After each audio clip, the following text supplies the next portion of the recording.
안녕하세요. 저는 공방을 운영하고 있는 30대 여성입니다.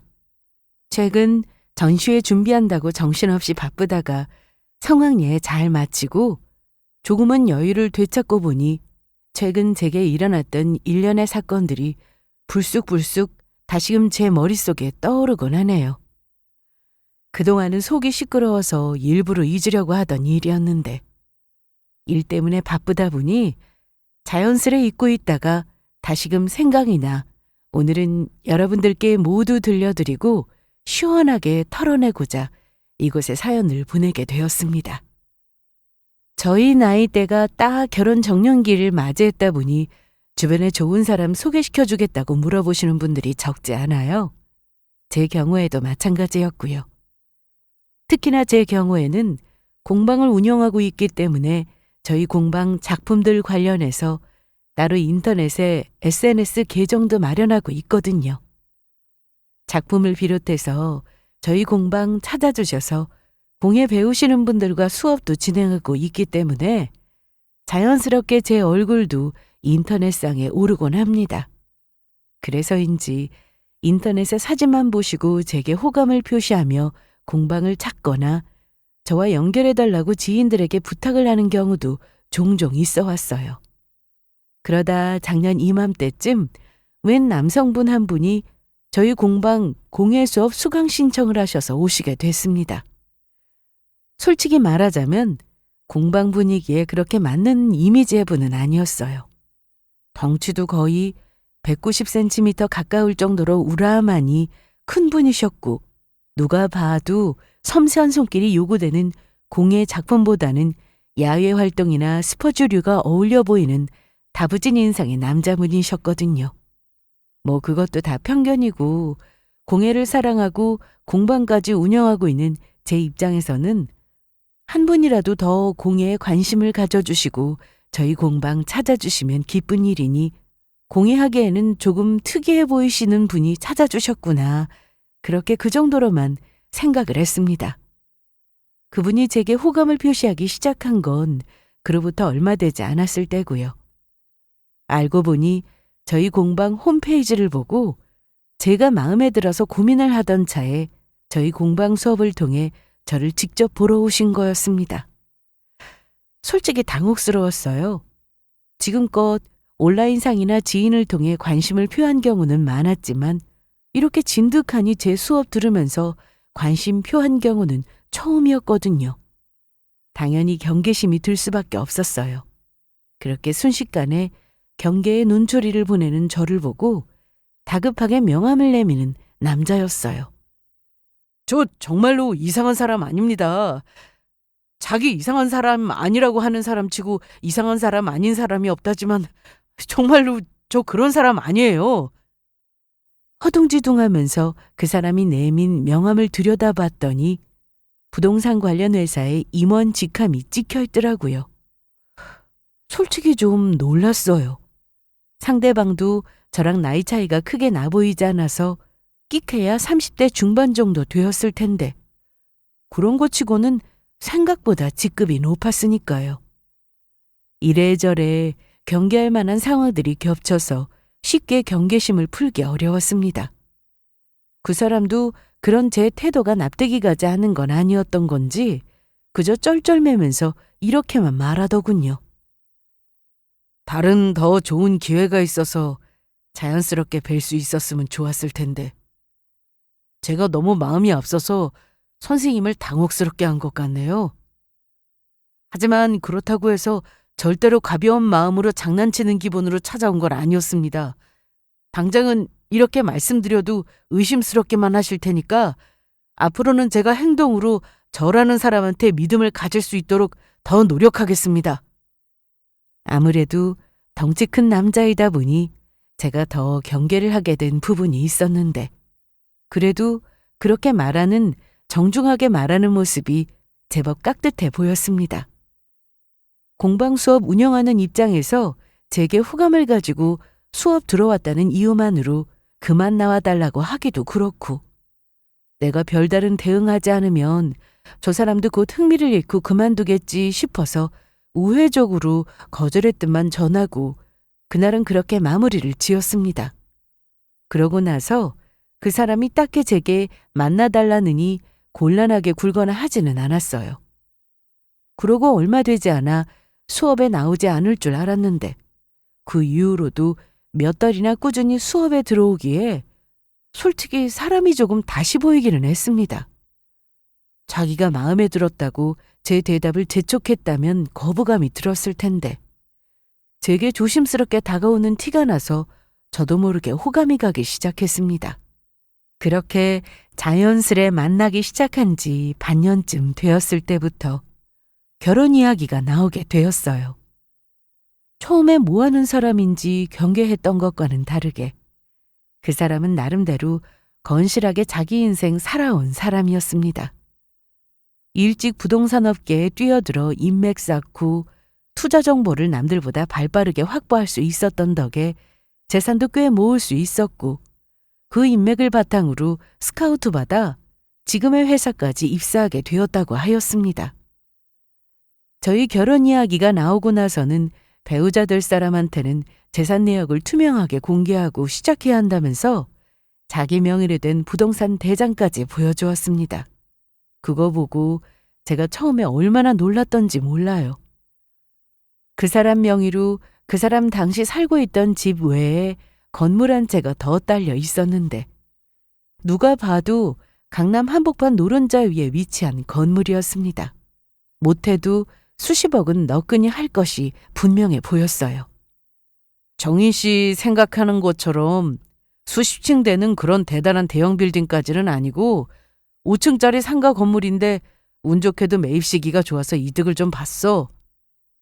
몇 층인 게 뭐가 중요해. 나는 지금 나 살고 있는 집 대출금 갚기에도 빠듯한데. 우리 나이에 중현 씨처럼 강남에 건물까지 가진 사람이 몇이나 된다고. 이게 뭐 나만 잘해서 그렇게 된 건가 뭐. 사실 이 건물 소개받은 것도 나 지금 일하고 있는 회사 대표님 통해서였거든. 나한테 정말 고마우신 분이지. 이쪽 일이 인맥이 굉장히 중요하다는 건 어중이 떠중인 저도 들어 알고는 있었지만 저 사람이 그동안 일하는 사람들한테 참 잘했나 보다 싶었습니다. 그러니 저렇게 귀한 황금 인맥도 쌓을 수 있었던 거겠죠. 결혼하기로 한 예비 남편이 저런 자산가라는 거 처음 알고는 솔직히 부담스럽지 않았다고 하면 거짓말일 겁니다. 뭐 아무 생각 없이 그저 듣기만 하면 돈이 많으면 많을수록 좋지 싶기야 하겠지만 그것도 제가 어느 정도 받쳐줄 때나 가능한 이야기잖아요. 솔직히 저 정도 되는 사람하고 결혼하는데 혼수 문제니 뭐니 저 사람 수준에 맞추려고 하면 내가 생각했던 것보다 훨씬 단위가 커질 것 같아 그것도 걱정스러웠습니다. 정인 씨가 왜 그런 걱정을 해? 나 같은 놈하고 같이 살아준다고 하는 것만으로도 내가 업고 다녀도 모자랄 판에. 더군다나 저렇게 재력 빵빵하게 갖춘 사람이 저를 세상 둘도 없는 절세 미녀라도 된다는 듯이 공주님 대접을 해주는데 솔직히 그것도 황송하면서도 기분이 나쁘지 않더라고요. 정말로 혼수니 뭐니 그런 거 걱정 아무것도 안 해도 돼. 내가 뭐 다른 가족이 있는 것도 아니고 혈혈 단신 혼자 사는 놈하고 가족 되어준다는 것만 해도 무덤에 계신 우리 어머니 아버지께서 고맙다고 뛰쳐나와서 정희 씨한테 절을 하려고 하실걸? 네, 그 사람 말대로 그 사람은 가족이라고는 하나도 없는 혈혈 단신 혼자인 사람이었습니다. 아버지 일찍 돌아가시고 어머니께서 키워주셨다고 하는데 성인 되자마자 병을 얻어서 형제자매 하나 없는 외동이라고 했고요. 부동산 대장 보여주면서 함께 떼어 보여준 주민등록 등본에도 그렇게 되어 있길래 그걸 보고 참 짠하다는 생각을 했습니다. 물론 돈이야 많으면 많을수록 좋지만 그것도 함께 누려줄 사랑하는 사람들이 있어야 더 빛을 발하는 법이니까요. 저희 집은 평범한 중산층이지만 가족 사이가 참 좋은 편이거든요. 부모님도 사이가 좋으신 편이고 저와 한 살 터울인 남동생과도 돈독하게 지내고 있습니다. 그렇게 부모 형제 사랑 속에서 대단한 부 누리고 살지는 않았어도 가족의 정 느끼며 다복하게 살아온 제 입장에서는 의지할 사람 하나 없는 그 사람이 안쓰럽게 느껴질 수밖에 없었죠. 사실 지금만큼이라도 잘 일구고 살 수 있었던 것도 다른데 눈 돌릴 만한 게 별로 없어서 그랬던 것 같아. 집에 가봤자 누구 하나 반겨주는 사람도 없고, 그렇다고 딱히 다른 취미가 있는 것도 아니니 그저 돈 버는데 취미 붙여서 일만 하면 살다 보니 여기까지 온 거지. 일만 하면서 산다고 다 이렇게 되는 거겠어? 그만큼 중현 씨가 열심히 살았으니까 여기까지 온 거지. 가진 건 많은 사람 치고 겸양을 아는 그 사람 태도도 처음에 호감을 많이 샀던 부분 중 하나였습니다. 보통 그렇게 가진 것이 없이 자기 힘만으로 성공한 사람들은 그들 나름대로의 자부심이 있잖아요. 그게 나쁘다는 건 아니지만 그게 자부심을 넘어 자만심으로까지 발전하면 남보기에 잘난 척이 너무 심해서 재수없게 느껴지는 경우도 솔직히 있잖아요. 그런데 그런 부분이 일절 없는 사람이었습니다.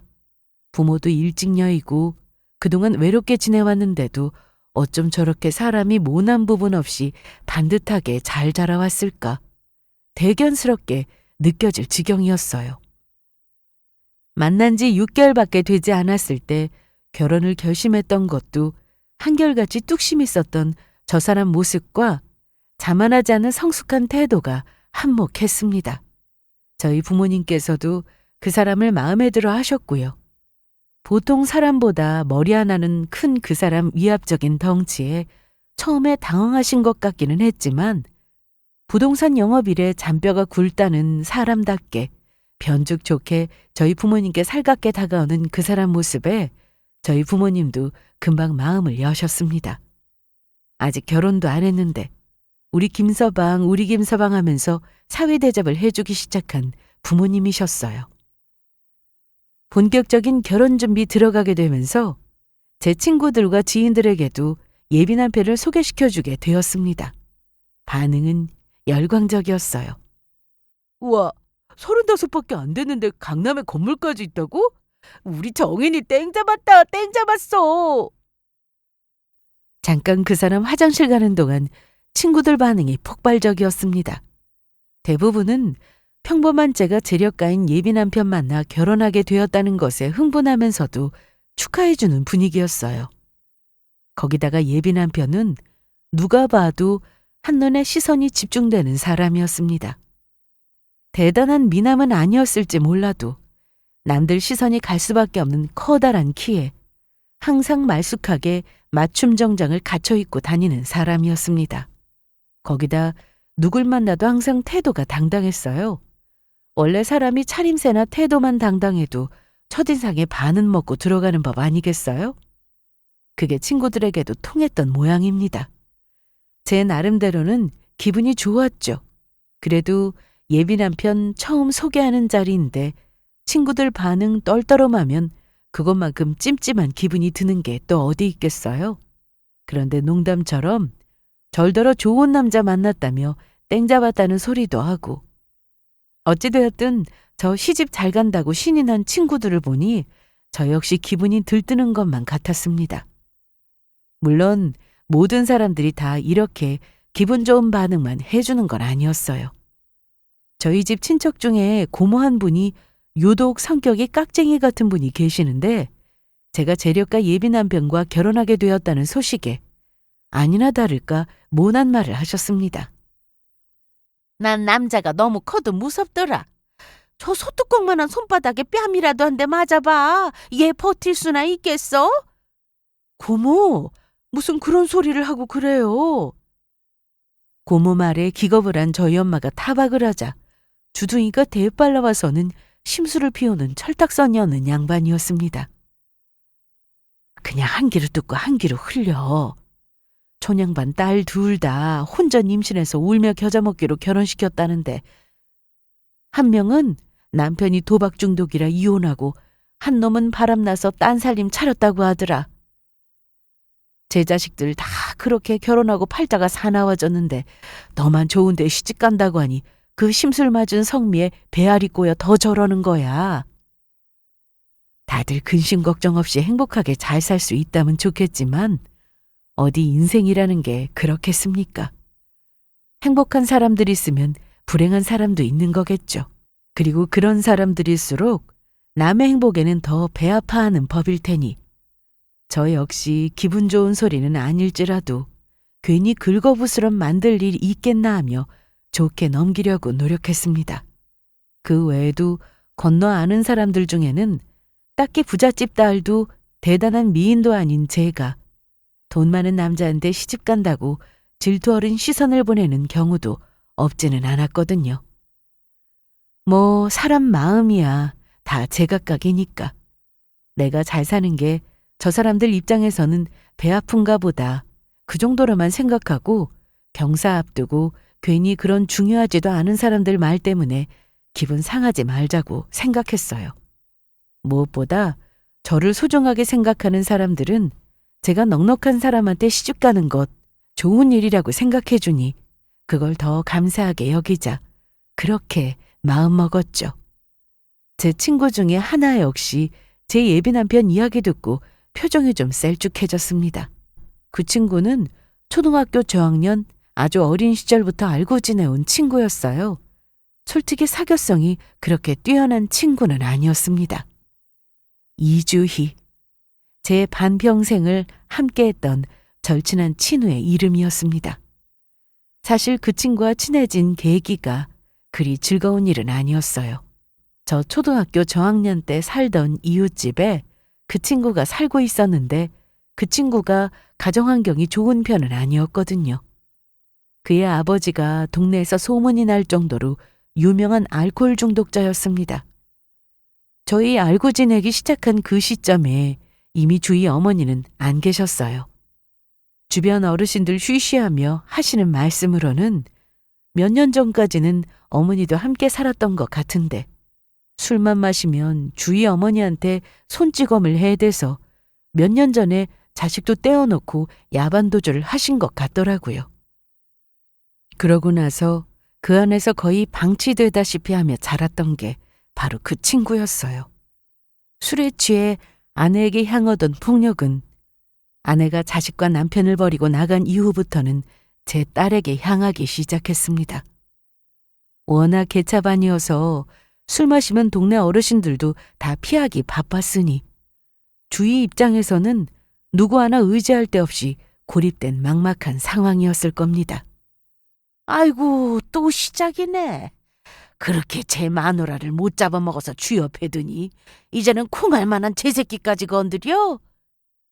말종이다. 인간 말종이야. 아유 저걸 닦겠어 어쩌나.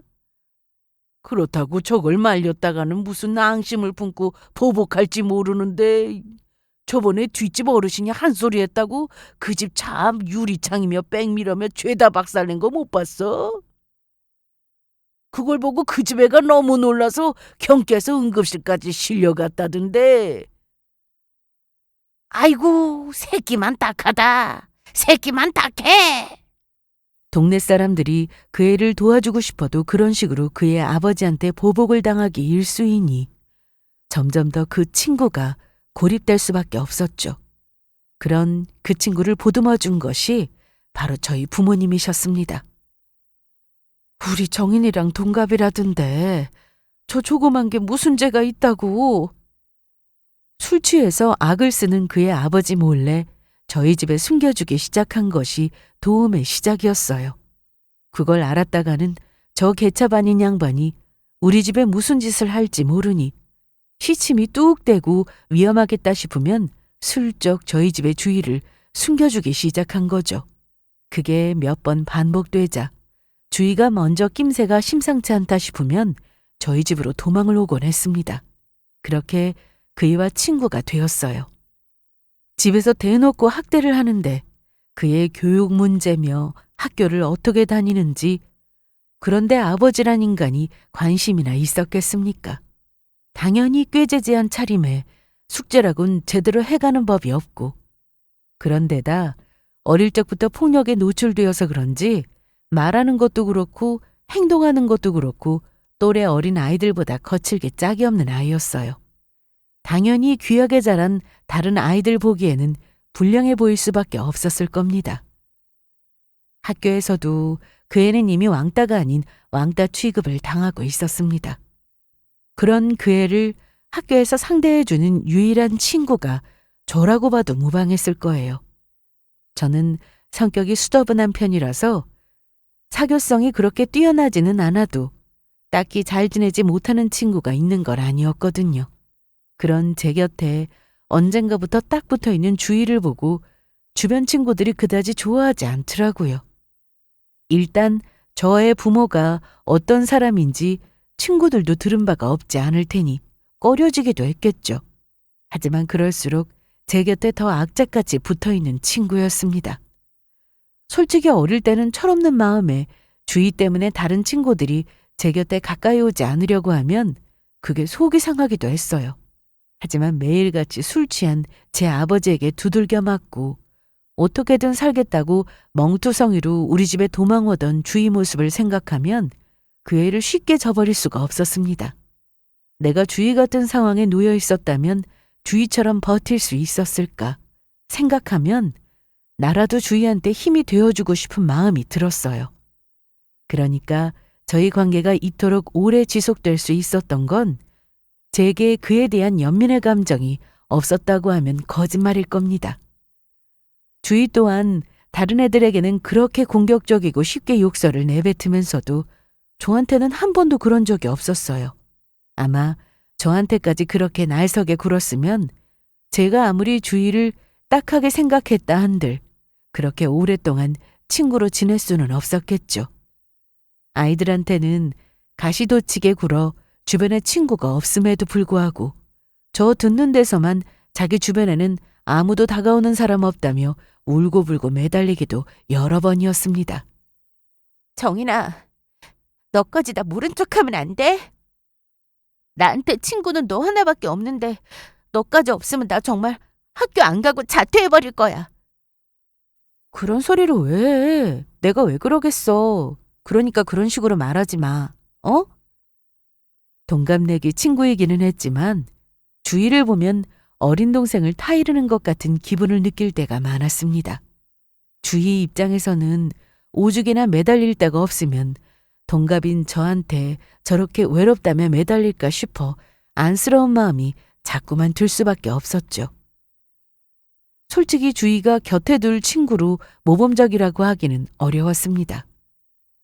공부 제대로 하지 않은 건 기본이었으니 머리에 든 거 없이 텅텅이라고 우습게 여기는 주변 아이들도 많았습니다. 그렇게 자기 무시당한다 싶으면 눈이 뒤집혀서 싸우고 들어 주변 애들 울리기도 일쑤였죠. 그렇다고 해서 쫓아와서 죄송하다고 사과할 만한 아버지도 아니었으니 점점 주희 앞에서 몸살이는 아이들이 많아졌습니다.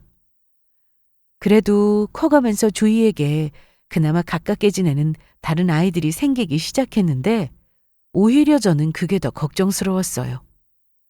부모의 방치로 꼴이 말이 아니었던 주희는 사춘기 지나가면서 외모에 관심을 쏟기 시작했고 또 친구인 제가 보기에도 주희 외모가 나쁘지 않았습니다.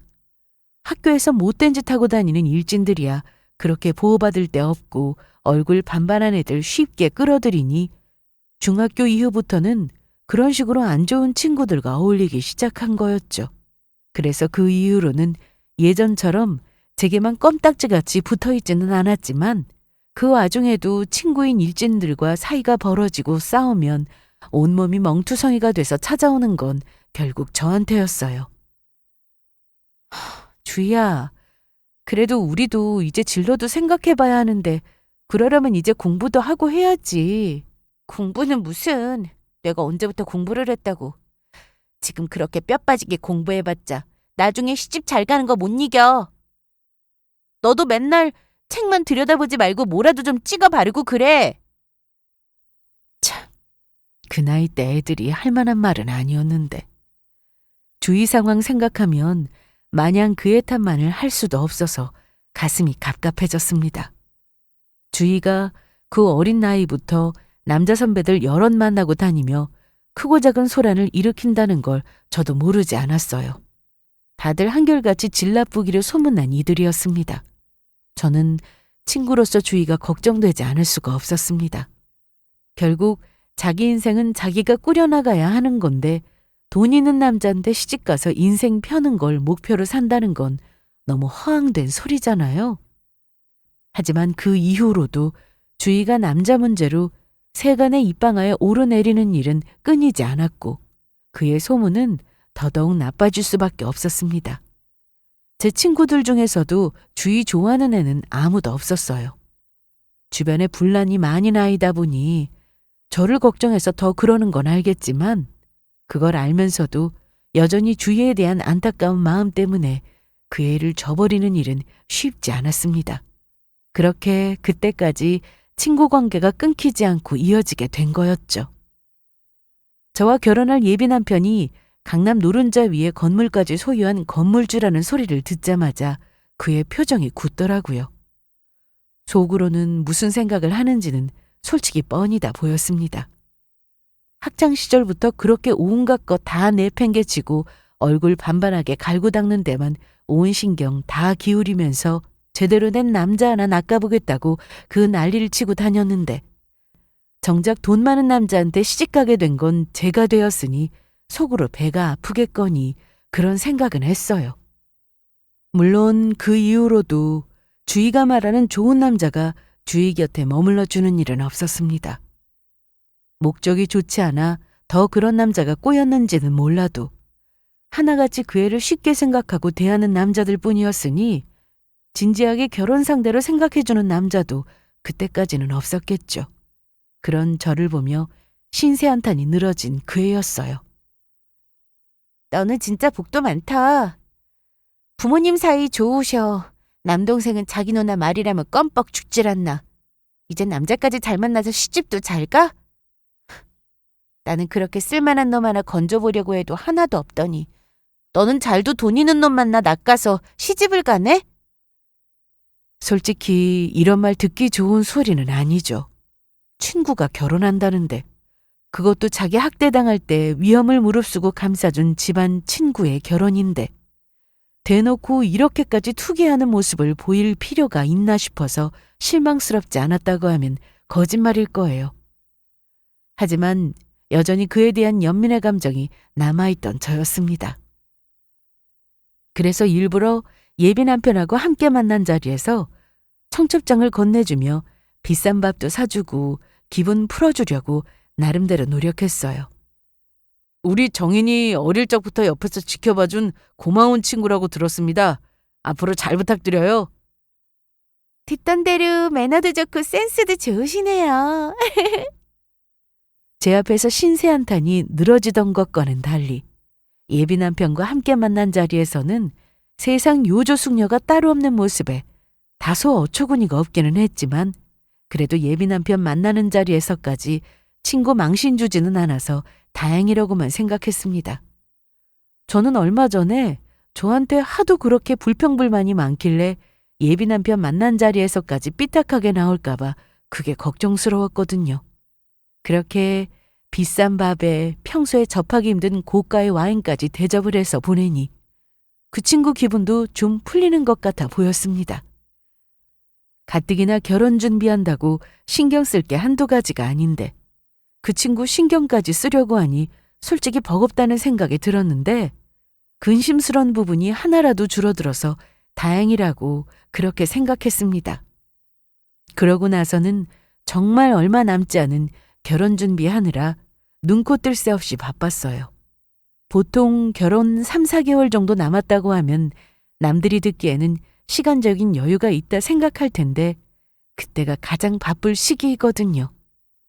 신혼집이야 예비 남편이 당시 살고 있던 아파트로 제가 들어가기로 했지만 신혼집 들어가면서 맨손으로 들어갈 수도 없으니 혼수 채워놓고 인테리어도 새로 꾸미고 그거 다 제 취향에 맞게 해주겠다며 전적으로 제게 일임해준 예비 남편 때문에 바쁜 결혼 준비 중에 해야 할 일이 너무 많아서 정말 무리해서 입술이 터질 정도였어요. 제 결혼 축하해준 지인들에게 할 만한 생각은 아니었지만 솔직히 제 일 말고 다른 데다 신경 쓸 만한 정신이 없었습니다. 그 와중에 생각지도 못했던 일련의 사건들까지 터지면서 더더욱 마음의 여유가 없을 수밖에 없었죠. 이제 정말로 결혼이 한 달도 채 남지 않은 시점이었어요. 결혼 앞둔 신부의 마음이 평온하다고 하면 그게 더 이상한 일이겠지만 유독 심란한 마음을 다스리기가 어려워 벌써 며칠째 뜬 눈으로 밤을 지새우기가 일쑤였습니다. 그 무렵에는 워낙 신경 쓸 일이 많아서 제 공방 일을 함께 해주시는 다른 선생님한테 양해를 구해 수업까지 하나 넘길 정도로 부담이 큰 상태였습니다. 그런 와중에 제가 일하는 공방에 예고도 없이 갑작스럽게 주의가 나타났습니다. 솔직히 그 갑작스런 상황이 좀 꺼려지더라고요. 받아주면 또 한참 동안 자기 신세 한탄이 늘어질 텐데 제가 그때 다른 사람 힘든 것까지 감당해 줄 수 있는 여력이 되지 못했거든요. 주희야, 여기까지 와줬는데 미안한데 급한 일 아니면 나 일 좀 정리되고 보면 안 될까? 그래? 너 정말로 후회할 텐데 괜찮겠어? 거의 석 달 만에 모습을 나타낸 친구의 태도는 당당하기가 그지없었습니다. 그런 태도에도 워낙 제 코가 석자라 피로감이 먼저 들었으나 주희 성격에 자기 하고자 하는 말 하지 않으면 쉽게 물러서지 않을 것을 잘 알고 있으니 공방 근처에 한 조용한 카페로 자리를 옮겼어요. 내가 요새 워낙 경황이 없어 연락을 못했네. 잘 지냈어? 제가 건네는 안부 인사에는 대답도 없이 그 애가 저희 두 사람 사이 테이블에 웬 흑백 사진 하나를 탁 내려놓았습니다. 그러는 그의 태도가 더할 나위 없이 당당했습니다. 이게 뭔데? 허! 넌 드라마도 안 보니? 제가 그걸 어떻게 알았겠어요? 그 시커먼 사진이 산부인과에서 찍어온 아기 초음파 사진이라는 것을요. 솔직히 보면서도 어안이 벙벙했습니다. 눈앞에 사진 내민 사람이 있으니 정황상 주위의 초음파 사진이라는 건데 그럼 자기 임신했다는 소식을 알리러 온 건가? 퍼뜩 먼저 드는 생각은 이거였습니다. 이거 네 거야? 아기 아빠는? 친구에게 할 말은 아니지만 대뜸 초음파 사진부터 들이댔을 때 그게 제일 걱정스러웠어요. 주위의 그간 연애사는 솔직히 누군가에게 내세울 만한 것들은 되지 못했습니다. 결혼도 하지 않은 젊은 여자에게 따라붙기에는 질이 좋지 않은 추문도 상당했어요. 주희가 이 초음파 사진 속 아기의 아빠와 보장된 미래를 약속한 건지 친구로서 그게 가장 걱정될 수밖에 없었습니다. 너도 그게 제일 궁금하니? 그런데 이상하게도 그의 표정이 묘하게 신나 보이더군요. 그런데 그게 이상하게 더 불안하게 느껴졌습니다. 차마 대답도 하지 못하는 제게 이주희의 폭탄 선언이 떨어졌습니다. 이 애 중현 씨 애야. 이게 도대체 무슨 소리예요? 중현 씨라니. 여기서 갑자기 예비 남편의 이름이 왜 나오는 건지 순간 머리가 돌아가질 않았습니다. 그 말 한마디 듣고 이러지도 저러지도 못하고 있는 저를 보고 답답했는지 짜증스러운 목소리로 이주희 말이 이어졌어요. 이 애, 네 예비 남편 애라고. 너랑 결혼하기로 한 그 남자가 이 애 아빠란 소리야. 알아들어? 어떻게 그런 일이... 걔가 어린애도 아니고 그런 일이 왜 일어났겠어. 그럴 만한 일이 있었으니까 일어났겠지. 아이가 생겼다는 것보다 그 아이의 아빠가 나와 결혼을 한 달도 남기지 않은 예비 남편이라는 것보다 마치 제 앞에서 승기라도 거머쥐었다는 태도의 이주희 표정이 더 기괴하게 느껴졌습니다. 도대체 저 당당한 태도는 뭐란 말입니까? 곧 친구 남편이 될지도 모르는 사람 애를 가졌다는 사람 태도가 어떻게 저렇게 자랑스러울 수가 있어요? 쉽게 그 말을 믿을 수 없었습니다. 예비 남편을 철석같이 믿어서가 아니라 평소 그의 행실이 그렇게 만들었어요. 저도 모르게 이 말부터 튀어나갔습니다. 정말 중현 씨 애라고? 진짜로 그 사람 애야? 몇 번을 말해야 알아들어. 그 사람도 내가 마음에 들었던 거지. 처음 소개받은 날 연락했더니 바로 날 보러 오더라. 그래, 너랑 나 둘 중 날 고르는 게 맞는 거지. 안 그래? 기다렸다는 듯 신나서 썰을 풀어대는 이주희 웃는 낯이 그렇게 징그러워 보일 수가 없었습니다. 그러고 보니 제가 예비 남편과 함께 이주희를 만난 지 벌써 석 달이 되어가고 있었습니다. 그날 바로 그 둘이 저 몰래 더럽게 뒹굴고 아이가 생겼다고 가정하면 시기가 맞아떨어졌습니다. 갑작스레 쏟아진 혼란스러운 정황에 이리저리 머리를 굴리며 끼워 맞추는 저를 보고 이주희가 깔깔대며 미친 사람처럼 웃기 시작했어요. 얘 표정 좀 봐. 세상에 믿을 남자가 어디 있다고. 네 남자는 껌뻑 주고도 너만 볼 줄 알았어? 얘가 이렇게 세상 돌아가는 꼴을 몰라? 얘, 너 나한테 감사해야 돼. 너 나 아니었으면 밖에 나가 애나 만들어 오는 남자랑 결혼해서 팔자 망칠 뻔한 거 아니야. 그런 놈이랑 눈 맞아서 애까지 가진 주제에 하는 말 치고는 뻔뻔스러기가 이루 말할 데가 없었으나 저한텐 그게 중요한 게 아니었어요. 그러니까 진짜 임신이라고? 정말로 중현 씨 애가 확실한 거야? 그럼 내가 딴 놈 애를 그 사람 애라고 속이기라도 했다는 거야, 뭐야? 야, 정신 똑바로 차려. 설마 이런 얘기 듣고도 그 사람이랑 결혼할 건 아니지? 이제 애까지 있는데 당연히 양보를 해야지. 아빠 없는 애로 자라게 할 거야? 그럴 건 아니잖아. 그치? 야, 친구 좋다는 게 다 뭐야? 너 아니었으면 내가 어떻게 강남에 빌딩 가진 건물주랑 결혼을 다 하겠어? 네 덕에 나 이제 사모님 소리 듣게 살게 되겠네? 징그럽게 벌어진 입이 악귀 같았어요. 탐욕이 덕지덕지 붙은 연상을 보니 저게 친구가 아니라 나 잡아먹으러 온 귀신의 얼굴이 아닐까 순간 그런 생각이 들었네요.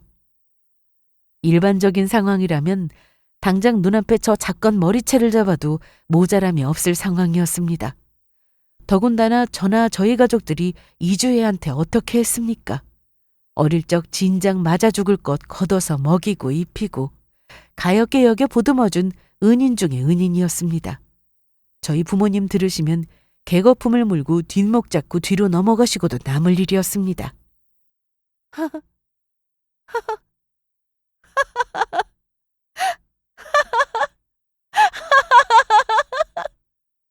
하지만 그 소리 듣고 저도 모르게 그만 미친 사람처럼 웃음부터 터져나왔어요. 그런 저를 보고 오히려 당황하고 기겁한 건 이주희였습니다. 이게 충격에 실상을 했나? 너 미쳤니? 너한테 고마워하라며. 내가 너무 고마워서 그런다. 고마워서 미쳐버릴 것 같아서 그래. 너 그 남자가 누군 줄이나 아니? 네 뱃속 아이 친부가 뭐하는 사람인 줄이나 똑똑히 알고 애를 가졌냐고. 그게 무슨 소리야? 그 남자 조폭이란다. 어릴 적부터 소년원의 전과에 사람 해치는 거 일도 아니라고 생각하는 조직 폭력배라고. 아닌 게 아니라 그 순간 진심으로 이주희에게 감사했습니다. 나랑 결혼하려던 남자 애를 갖고 나타나서 나 보라는 양 신이 나서 날뛰던 그 되바라진 것에게 말입니다. 사정은 이러했습니다. 결혼 앞두고 제 주변 지인들에게 예비 남편을 소개해주는 일이 한창 잦았죠. 그중 한 친구가 외국에서 오래 유학하다 최근 귀국해 부동산 개발 관련 일을 하고 있었어요. 처음 예비 남편 소개받을 때부터 의아한 기색이던 그 친구가 예비 남편이 자리를 비우자마자 제게 조그만 소리로 이러더군요. 정인아, 신랑분 회사가 정말 여기가 맞아? 왜? 아니 그게 내가 이쪽 일 오래 하진 않았어도 주요 인사들 목록은 꿰고 있거든. 그런데 이 회사는 들어본 적도 없고 신랑분도 처음 뵙는 얼굴이어서. 워낙에 이쪽 일 하시는 분이 많아서 그런 거 아닐까? 아니야. 나 한 번 본 사람 얼굴 안 잊는 거 알잖아. 게다가 신랑분 키가 저리 훤칠하신데 잊어버릴 만한 분은 아니지. 친구 그 소리에 순간 저도 섬뜩했습니다. 그러고 보면 그 사람은 유독 자기 주변 사람 소개해주는 걸 꺼렸어요. 제 주변인들 소개를 많이 했으니 언제 당신 지인들 시간도 잡자고 하면서 이 핑계 저 핑계 대며 미루더군요. 결혼 얼마 남지도 않았는데 남편 직장 사람들 한번 보질 못한 게 갑자기 확 불안해졌습니다. 저 이건 혹시나 싶어 얘기하는 건데 이 비슷한 명함 사채 쪽 일하는 사람한테 받아본 적 있거든. 요새는 그런 사람들이 부동산 쪽으로도 손을 많이 뻗어서 아니 네 신랑분이 그런 사람이라는 게 아니라 그냥 그런 경우를 본 적이 있다. 그래서 하는 말이야. 아이고 내가 새 신부 앞에서 별소리를 다 하네. 그 다음부터는 무슨 대화를 했는지 머리에 잘 들어오지도 않았어요. 아닐 거야. 설마 싶으면서도 하나가 마음에 걸리기 시작하니 자꾸만 다 이상하게만 느껴지고 곧 결혼할 사람한테 해서는 안 되는 짓이라고 생각하면서도 결국 심부름센터에 발을 들이고만 저였어요. 아이고 여기 조폭 회사인데 평범하신 분 같은데 어쩌다 이런 데다 얽히셨대? 의뢰를 하고 자시고 할 것도 없었습니다. 같은 음지 쪽 일을 하는 사람이어서 그런지 예비 남편 명함을 들이대자마자 대뜸 말하는 심부름센터 직원이었습니다. 조폭이라고요? 잘못 본 거 아니고요? 확실해요? 장사 하루 이틀 하는 것도 아니고 틀림없다니까 그러네. 이런 명함까지 파주는 걸 보면 그쪽에서 힘께나 쓰는 사람인 것 같은데 아가씨 뭔 일인지는 몰라도 얼른 손 털고 인연 끊어요. 이런 사람들한테 걸리면 평범한 사람들 인생 말아먹는 거 일도 아니야. 상상했던 최악의 상황이 현실이 되자 순간 공포가 엄습했습니다. 저 사람이 정말로 조폭이라면 처음부터 작정하고 저를 속였다는 뜻이었습니다. 게다가 제게 관심이 있다며 그 긴 시간 동안 먹잇감 앞에 둔 맹수처럼 제게 작업을 친 사람이었어요. 저 사람이 조폭인 걸 알았다 한들 저 사람과 무사히 헤어질 수 있을까? 그 생각이 가장 먼저 들었습니다. 예비 남편 일한다는 회사에도 몰래 찾아가 보았습니다. 실제로 회사 문패가 찍힌 사무실이 있기는 했어요. 거기서 보고야 말았습니다. 뒷골목 쪽에선 그 사람 앞에서 군인이라도 된 듯 굳어 서 있는 덩치들이 여럿이었습니다. 누가 봐도 깡패가 분명해 보이는 이들이 거스를 수 없는 일이라도 된다는 듯 두려운 얼굴로 서 있었습니다. 뭐가 마음에 안 들었는지 예비 남편이 그중 한 사람의 귓방마개를 후려쳤습니다. 사람 하나 때려 죽일 기세로 쓰러진 사람을 구두발로 걷어차는데 그 잔인한 눈빛은 제 앞에서 단 한 번도 보지 못한 것이었습니다. 그대로 입을 막고 그 자리에서 주저앉았어요. 내가 헤어지자 한들 안전하게 헤어질 수 있는 방법이 없겠구나. 나는 둘째치고 우리 엄마 아빠랑 내 남동생까지 해코지하려 들면 어떡하지? 너무 무섭고 두려워서 입을 막은 두 손이 벌벌 떨렸습니다. 그걸 알고도 도무지 해결 방안을 떠올리지 못해 헤어지자는 말조차 떼지 못하고 있었습니다. 결혼 날짜는 점점 다가오는데 눈앞이 깜깜했어요. 밥도 먹지 못하고 잠도 자지 못하고 우리 딸 결혼 준비하느라 많이 힘든가 걱정이 많은 부모님께 티도 낼 수 없었습니다. 이대로 저 사람한테서 벗어나지 못하고 평생을 붙잡아 살면 어떡하나 두려워서 신경이 끊어질 것만 같았습니다. 그런데 그걸 한 방에 해결해 준 게 바로 저 이주희라니요. 제가 안 웃고 배기겠습니까? 한 방에 해결된 사태에 미친 사람처럼 웃고 있는 저를 보고 현실 부정하게 바쁜 이주희였습니다. 너 내가 네 신랑 애가 졌다니까 지금 수쓰는 거지. 나 떨고 내려고 말 지어내는 거 아니냐고. 그렇게 의심스러우면 애 아빠한테 직접 확인해 보든가. 나야말로 친구 한 번 잘 뒀구나. 남자 하나 잘못 만나 내 인생만 쪽나는 게 아니라 내 가족들 인생까지 말아먹을까 봐 딱 죽고 싶은 심정이었는데 네 덕에 살았어. 감사는 내가 너한테 해야지. 야, 당황해 어쩔 줄 모르는 그것을 두고 신이 나서 카페를 뛰쳐나왔습니다. 그것들이 자발적으로 제 파혼 사유를 만들어줬는데 제가 지체해야 할 이유가 도대체 뭐예요? 예비 남편 얼굴도 보지 않고 전화 연락으로 파혼을 통보했습니다. 주희 임신했다는데 중현 씨도 알고 있었어? 설마 그거 알면서도 나랑 결혼할 생각 아니지? 아니야, 실수야. 딱 하룻밤 실수였어. 나 그 여자 얼굴도 기억 안 난다고. 그렇다 한들 생긴 애가 없던 일이 돼? 부모님한테 내가 말씀드렸어. 아이 잘 키우길 바랄게. 정인아, 정인아! 그러고 바로 고용한 경호원 없이는 집 밖으로 한 발짝도 나가지 않았습니다. 양심이 있는 인간이라면 신부 절친 임신까지 시켜놓고 나타나지는 않아야 하겠으나 그런 양심이 있었다면 조폭 주제에 멀쩡한 일반인인 척 속여 접근하지도 않았을 테니 최대한 조심하는 게 좋겠다는 판단이었습니다. 이후 전해들은 이주희가 예비 남편에게 당한 일들을 전해 듣고 나니 그런 제 선택은 옳은 것이었어요. 파혼의 책임을 이주희에게 물은 예비 남편 보복은 잔인하기 이를 데가 없었습니다. 그 사람 아래 있던 일명 깍두기들이 이주희 다니던 회사까지 찾아가 쑥대밭을 만들어 놓은 건 오만대 소문이 다 나 있었어요.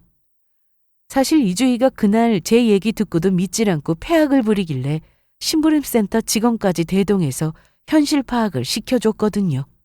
알고 보니 강남의 그 건물도 이름만 그 사람 명의이지 회사 대표라는 예비 남편 조폭 형님이 실소유주더군요. 그러니까 한마디로 정과 수두룩한 범죄자 주제에 실속이라고는 하나도 없는 인간이었습니다. 경악해서 허옇게 질리는 그 못된 것 표정을 보니 속이 뻥 뚫리는 것 같았어요. 그런데 이주희가 예비 남편에게 그런 직접적인 보복까지 당했다니. 저속하기로 따지면 그 둘 수준이야 다를 바 없었지만 그 긴 세월 저나 저희 가족들한테까지 은혜 입은 이주희의 천인공노할 더러운 짓거리 생각하면 고소하기 그지없는 일이었습니다. 그 덩치들한테 임신까지 한 여자가 두들겨 맞는 꼴 보고 회사 사람들이 얼마나 겁에 질렸겠습니까? 그 직장도 같이 놀던 남자 덕에 들어갔다던데 피해 입을까 무서워 이주희가 그나마 다니던 직장까지 잘리는데 일주일도 걸리지 않았대요. 직장에서 그 난리가 났는데 이주희가 결혼도 않고 임신했다는 걸, 그것도 제 절친 결혼할 남자 건드려 그리 됐다는 소문이 일파만파 퍼져나갔습니다. 제 주변 지인들이야 이미 오래전부터 이주희 취급도 해주지 않았지만 얼마 안 되는 자기 지인들마저 괜히 조폭한테 엮여 피볼까 싶어 우수수 다 떨어져 나갈 건 이주희도 생각 못했겠죠. 애초에 멀쩡한 지인이라곤 저와 제 가족들 뿐이었던 가난한 인맥이었습니다. 그렇게 가뜩이나 가진 것 없는 것이 어디 한 곳 설 자리 없이 모두에게 외면당하고 완전한 밑바닥 인생으로 떨어진 거죠. 저야 손 안 대고 그 두 년놈들에게 코푼 셈이니 이보다 일이 더 잘 맞아떨어질 수 없게 된 거죠. 다행히 자기 쪽팔린 건 알았던지 조폭 예비 남편은 그 이후로 따로 찾아오진 않았습니다. 자기도 일이 이렇게까지 시끄러워질 줄은 미처 몰랐겠죠. 생각해보면 서로가 서로의 지옥이 되어줄 수 있는 누구보다 잘 어울리는 한 쌍인데 이렇게 파국으로 치달은 것이 좀 아쉽게 느껴지기도 하네요. 이주희가 그놈 애를 낳았는지 안 낳았는지 그것까진 모르겠어요. 그 복날에 두들겨 맞는 개 취급당한 이후로 이주희를 본 사람이 없거든요. 아무도 없는 데 가서 아비 없는 아이 낳아 키우는지 그 애를 없어버렸는지 알 길이 없어져 버렸죠. 어디서 어떻게 살든 제 편 하나 없이 남루하고 비참하게 살고 있을 것만은 분명할 겁니다. 남편한테 기생하지 않으면 그나마 형편없는 일자리도 제 능력으로 못 구하는 주제에 어디서 밥이나 제대로 벌어먹고 사는지 모르겠네요. 저도 더는 엉뚱한데 동정 남발하지 않고 관심 끄기로 했습니다. 이렇게 제 결혼은 없던 일이 되었어요. 예비 남편과 절친 모두에게 배신을 당했으니 평범한 사연 같으면 땅을 치고 오열할 일이겠으나 징글징글한 악연 둘이나 떨어져 나간 걸 그저 감사하고 후련할 따름입니다. 이렇게 제 인생의 앵 모두 치워냈으니 언젠가 정말로 좋은 인연이 오겠죠? 제가 들려드릴 이야기는 여기까지입니다. 이야기 끝까지 들어주셔서 정말 감사합니다.